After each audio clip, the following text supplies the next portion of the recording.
Just as our ability to experience the world gives value to our lives, the experiences of plants give intrinsic value to their lives.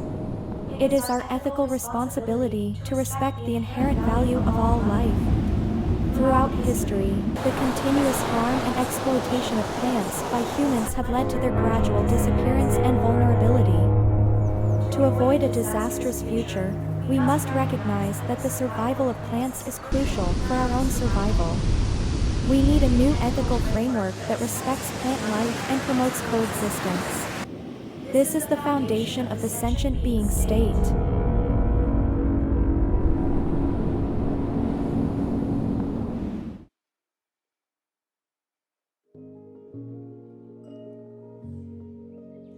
In a world plagued by environmental degradation, one state emerged with a unique vision, placing ecological equality and the protection of life at its core.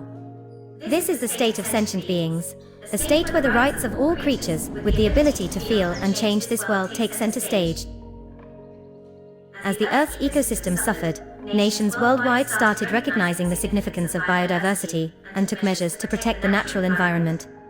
Alongside these efforts, the concepts of ecological ethics and biospheric egalitarianism gained traction. Against this backdrop, environmentalists, ecologists, philosophers, and conservationists began raising awareness about plant rights and ecological ethics through social media campaigns and educational initiatives.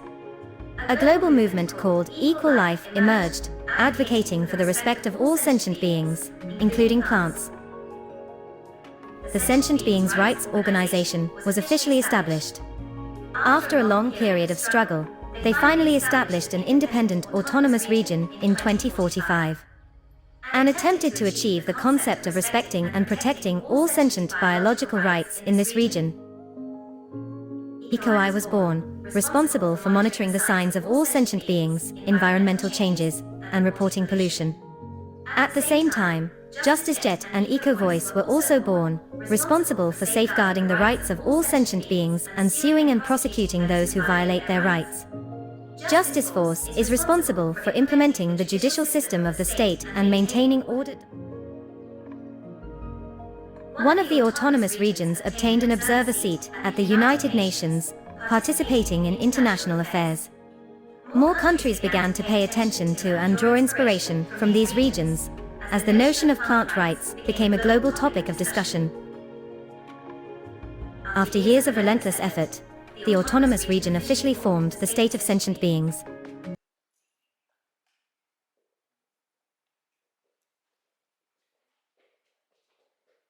Dear all, welcome to Sentient Beings State. We are here today to hear cases regarding the protection of plant rights.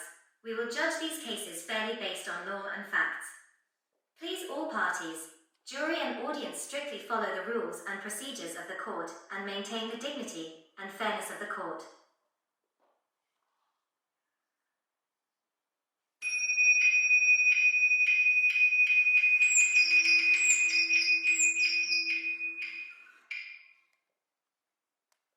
In 2200, as a new round of farming approached, hybrid rice cultivation spread from Asia to a race of global. Humans have begun to cultivate hybrid rice varieties on a larger scale, including in the state of sentient beings, in an effort to increase yield and adaptability. Due to the pursuit of yield and adaptability, however, other rice varieties are no longer cultivated. EcoEye discovered this phenomenon and discovered through data analysis that diverse varieties of rice have been progressively displaced by a single hybrid variety. In order to safeguard species diversity and ecological balance, a lawsuit has been filed against the human organization Edge that cultivates hybrid rice, EcoEye. Your Honor, we accuse large-scale hybrid rice cultivation of disrupting the nature distribution of plants and displacing diverse native plant varieties.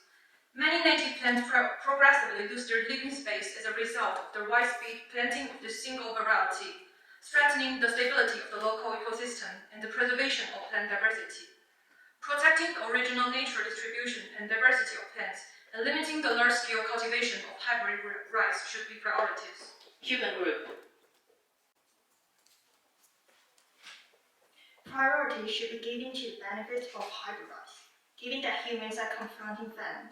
The cultivation of hybrid on a large scale can increase crop productivity, satisfy human sustenance demands, and provide greater economic benefits. Planting hybrid does not contribute to the extinction of plant diversity, as native plants can continue to survive in suitable environments despite the cultivation of hybrid. Eco-eye. The existence of hybrid rice will not affect plant diversity, but if humans only pursue yield and economic benefit and cultivate hybrid rice, then the day that hybrid rice natural adversaries emerge will mark the end of rice on Earth. Human group.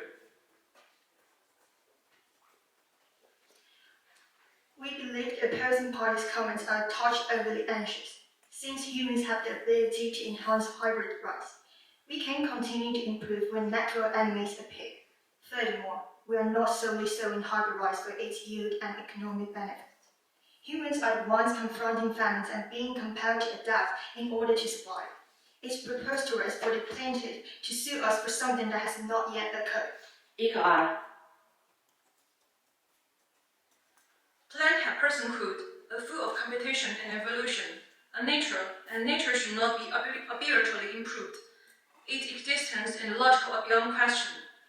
Due to the development of modern civilization, humans who rely on vegetation of survival are increasingly making common sense errors. Why haven't humans learned from the down of single species straightening of the extension of too many organisms? Human group. Rice exists as a sustenance crop to humans, and now that we have a more effective method of acquiring sustenance, why don't we use it? We believe it's possible to harvest more sustenance while preserving the rice biodiversity. So we believe that eco-eye's allegations are unnecessary. Eco-eye. Plants have existed on Earth for billions of years, whereas systematic human study of plants date back only a few hundred years. How can you contend with these continuous errors? This is a chart respecting the planting data and cultivation development trait of hybrid rice and other variety of rice cultivated in sentient beings over the past 3 years. Currently, 96% of rice cultivation in state is comprised of hybrid rice, and the cultivation trend is obviously on the rise. We did not make alarmed claims, but instead draw a conclusion based on detailed data analysis. Human group. Your Honor, we are willing to reserve more land for planting another varieties of rice to assure species diversity, but only if food storage for humans is not compromised. We have no additional requirement. Thank you. This court accepts Eco-eye's accusation against human organization Edge and orders emergency precautions to be taken, seed banks to be constructed, and specimens and seeds of other varieties of rice to be preserved. Maintain coordination between hybrid rice cultivation and plant diversity conservation, and restrict the extent and scope of hybrid rice cultivation. The cultivation of hybrid rice is limited to a maximum of 60% to promote the restoration of agricultural ecological diversity. Humans must respect flora and the natural world. Current human knowledge and wisdom do not come close to exhausting the mysteries of plants. Continuously selecting and improving variety in order to increase production unilaterally is a highly risky practice that leads to the progressive replacement of diverse variety with a single variety, or the replacement of many variety with a single new variety. Humans should reflect and see similar conduct.